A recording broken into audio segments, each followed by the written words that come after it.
बिस्मिल्लाहिर्रहमानिर्रहीम। प्यारे बच्चों, उर्दू में आज हम पढ़ रहे हैं खुलासा नवीसी। बेटा, किसी भी सबक का खुलासा जब आपको बोर्ड में कहा जाए लिखने के लिए, तो फिर उसके लिए कौन सा तरीका हम अडॉप्ट करते हैं और कैसे हम आंसर शीट को तैयार करते हैं। बेटा, पहले नंबर पर यह सुन लें कि खुलासा जो बोर्ड में आएगा वो दो आपके पास टॉपिक होंगे। किसी भी सबक पे लिखने के लिए दो सवाल होंगे, उनमें से एक को आपने चूज करना है। और बेटा, ये सवाल कितने नंबर का है? ये बेटा 5 नंबर का सवाल है और 5 में से 5 नंबर आपके आ सकते हैं। तरीकाकार आपको देखिए, समझने की कोशिश करें। बेटा, हम अक्सर बात करते हैं, सबसे पहले हम कहते हैं साइड हाशिया, मार्जिन लाइन करते हैं और उसके बाद हम काम शुरू करते हैं। मार्जिन लाइन या साइड हाशिया हम दोनों तरफ लगाएंगे शीट पे। ये एक तैयार शीट है और ये आंसर शीट जो है आपने ऐसे ही बोर्ड में तैयार करनी है। फिर जब ये आपके साइड हाशिए लगने हैं, फिर उसके बाद हम सबसे ऊपर इसको सवाल नंबर को लिखते हैं। सवाल जब भी नया शुरू करें उर्दू में, आप यहाँ से शुरू नहीं करेंगे, बल्कि इसको शीट के टॉप से हम शुरू करते हैं और सवाल का नंबर जरूर देते हैं। उसके बाद हम जो काम कर रहे हैं, सवाल हल कर रहे हैं, हम खुलासा नवीसी, इसकी हमने इसी तरह हेडिंग बनाई, खुलासा नवीसी, और उन दो ऑप्शंस में से एक को हमने टॉप किया। ये 9th क्लास का हमने लिख दिया हिजरत नबवी। इसी तरह आप कोई और सबक 10th का भी लिख सकते हैं, वो भी ऐसे ही होगा। इसी तरह फर्स्ट ईयर में, इसी तरह सेकंड ईयर में। अलबत्ता फर्क सिर्फ ये है कि ये 9th और 10th में सवाल 5 नंबर का है और इंटर में जाकर फर्स्ट ईयर सेकंड ईयर में 10 नंबर का सवाल है। अब देखिए, ये वाली चीज, ये और ये तीनों चार चीजें जो हैं ये हमने मार्कर से लिखी हैं और यहाँ से हमारा जवाब शुरू हुआ। ये सारा पेन के साथ हमने लिखना है। बेटा, सबसे पहले हमने लिखा मुसन्निफ। हमें याद होना चाहिए कि जो हम सबक लिख रहे हैं, इसका खुलासा लिख रहे हैं, उसका मुसन्निफ है कौन?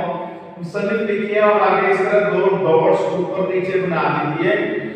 अगर देखिए, मैं इसको थोड़ा बड़ा करता हूँ, ये इस तरह का डिजाइन बनाइए। इस तरह कोई बच्चा ना करे, ये वाला डिजाइन ना बना दे।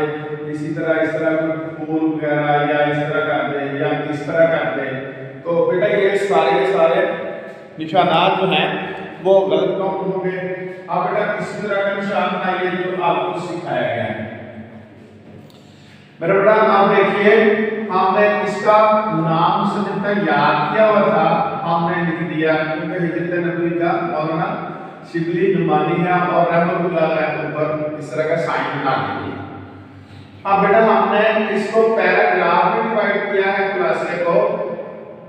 खुलासा जो है, ये पहला पैराग्राफ है, ये दूसरा है, ये तीसरा है और ये चौथा है। ये 4 पैराग्राफ में हम आपको पढ़ा रहे हैं। आपने इस तरह पैराग्राफ नंबर 1 लिखना नहीं है, ये सिर्फ आपको सिखाने के लिए 1 2 3 और 4 मैंने लिखा है।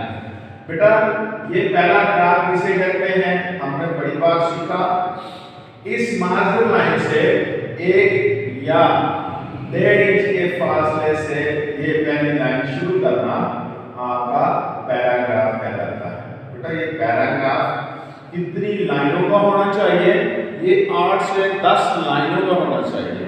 8 से 10 सतूर का या लाइनों का होना चाहिए। जो ही हम समझे 8 में 9 लाइनें होगी, तो फिर आप इस तरह उर्दू का फुल स्टॉप लगाइए। फुल स्टॉप लगाने के बाद फिर आप दूसरा पैराग्राफ शुरू करेंगे। ये देखिए, इसको मैंने आप खत्म कर दिया, सिर्फ आपको सिखाने के लिए था किस तरह आपकी शेप जो है वो बन जाएगी। अब देखिए, ये दूसरा पैराग्राफ है और ये शीट के एंड तक जाएगा।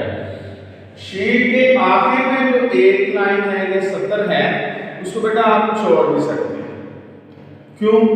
वजह कि वहां पे जाके राइटिंग जो है वो इतनी पुअर हो जाती है, खराब हो जाती है, लिहाजा आप नई शीट की तरफ जाएंगे। ये एक शीट के एक तरफ 2 पैराग्राफ हमने बना लिए। अब देखो बेटा, उसी शीट की दूसरी साइड पे हम जाते हैं तो फिर तीसरा पैराग्राफ और फिर चौथा पैराग्राफ। अब यहाँ पे पैराग्राफ जो है वही तरीका काम होगा, 8 से 10 लाइनें आप यूज करेंगे और फिर फुल स्टॉप लगा देंगे। इसी तरह 8 से 10 लाइनें आप यूज करेंगे फिर फुल स्टॉप लगा देंगे, यानी कि इस साइड पे भी हमने 2 ही पैराग्राफ बनाए। अभी मैं इनको रेस कर रहा हूं ताकि आपको पता चल सके। ये देखिए बेटा, ये एक पैराग्राफ है, ये दूसरा पैराग्राफ है। अब इसकी टोटल लेंथ आप देखिए, उसका भी हमें पता होना चाहिए कितनी होनी चाहिए। बेटा इसकी टोटल लेंथ आपके सामने है, एक शीट है उसकी ये एक साइड है और ये दूसरी साइड है, यानी कि एक शीट की दोनों साइडें जब आप लिख लें तो आप समझें कि आपका खुलासा अच्छा हो गया। अगर आप इससे कम कर देते हैं तो कम वाला भी एक आध चैप्टर होगा जिसमें मवाद कम है, वहां पे जाके आप ऐसा कर सकते हैं कि आप इसको 1.5 पे ले जाएं और कुछ खुलासे ऐसे भी आपके सामने आएंगे क्योंकि वो सबक की तवालत की वजह से उसको थोड़ा ज्यादा करना पड़े, तो इससे ज्यादा 1 या 2 लाइनें आप यूज कर सकते हैं, 4 लाइनें यूज कर सकते हैं, इससे ज्यादा हरगिज ना करें। बेटा अब एक और बात यहाँ पे हमारे सामने है, वो क्या है कि खुलासा कहते किसे हैं। अब देखिए मैं अक्सर बच्चों से कहता हूं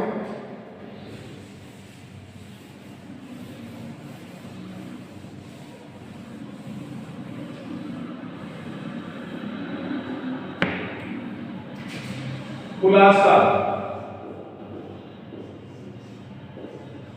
किसे कहते हैं। बेटा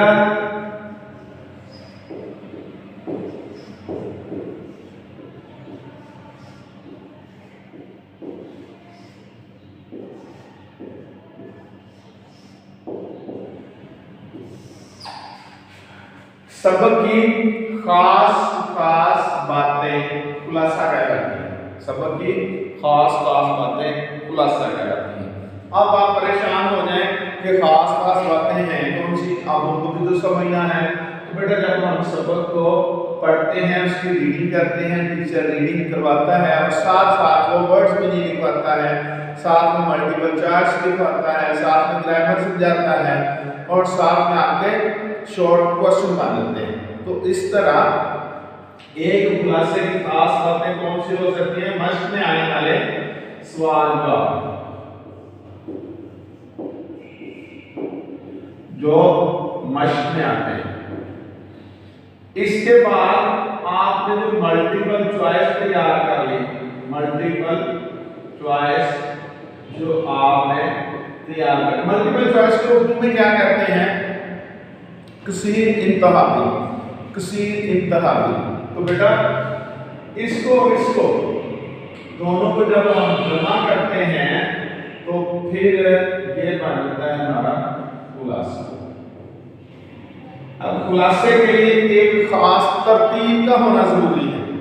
जैसे सबक में एक तरतीब उन्होंने बनाई है वैसे ही खुलासा लिखना चाहिए। ये ना हो कि आखिर वाली बातें पहले लिख दें और पहले वाली बातें बाद में लिख दें। इन चीजों को मद्देनजर रखिए। आखिरी बात जो समझाने की है वो ये है बेटा कि आपने खुलासे के अंदर कभी भी मुसन्निफ के बारे में बातें नहीं लिखनी, उसका तारुफ नहीं करवाना। देखिए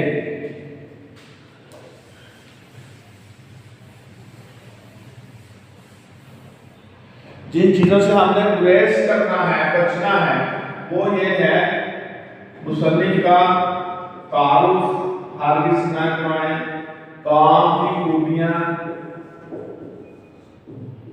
मुसन्निफ ने जो काम किया है उसकी खूबियां या खामियां या फिर मशवरे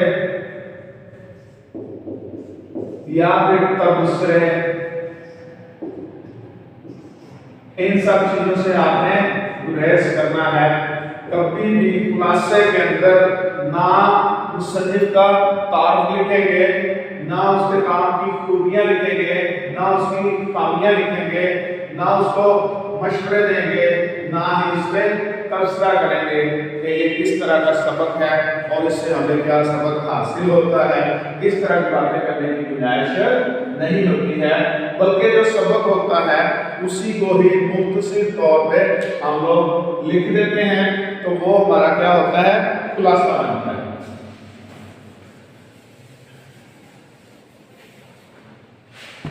बेटा मेरे आपने अपना जो है नोट्स जिनका नाम है